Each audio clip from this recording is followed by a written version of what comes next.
দেশের আলোচিত সমালোচিত কন্টেন্ট ক্রিয়েটর তৌহিদ আফ্রিদি গ্রেপ্তারের পর সামনে আসতে শুরু করেছে চাঞ্চল্যকর সব অভিযোগ।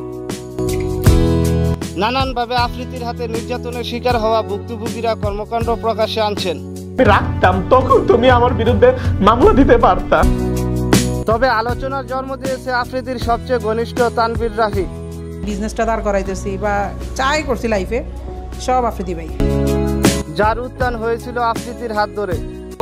কষ্ট দিবে এটা আমি জানি আমার তো অনেক কষ্ট দিবে।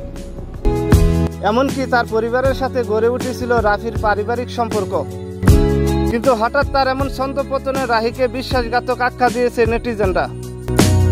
কন্টেন্ট ক্রিয়েটর তানভীর রাহি, যিনি পরিচিত পেয়েছেন দেশের আলোচিত সমালোচিত ইউটিউবার তৌহিদ আফ্রিদির হাত ধরে। 5 আগস্টের পর জুলাই আন্দোলনের বিরোধী ভূমিকা নিয়ে তোপের মুখে সোশ্যাল মিডিয়া থেকে আড়ালে থাকেন আফ্রিদি, বন্ধ করে দেন ভিডিও বানানো।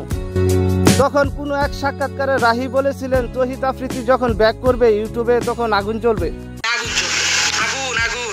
তৌহিদ আফ্রিদির অধিকাংশ ব্লগ ভিডিওতে তার সাথে ছিলেন এই রাহি, কাজ করতেন তার টিমের মেম্বার হয়ে।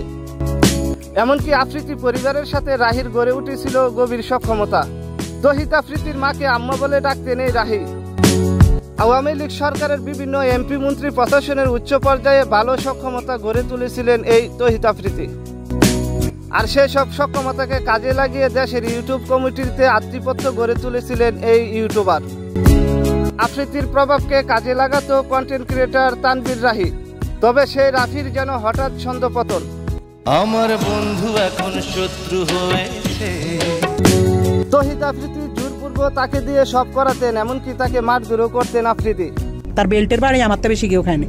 সে ক্যামেরার ভিতরে একরকম, কিন্তু ক্যামেরার বাইরে খুব ডেঞ্জারাস একটা লোক। দীর্ঘদিন আফ্রিদির ছত্রছায়া থাকা রাফির এমন ছন্দপতন, রাহির এমন স্বীকারোক্তির পর সামাজিক মাধ্যমে তাকে বিশ্বাসঘাতক ও তুকমা দিচ্ছেন নেটিজেনরা।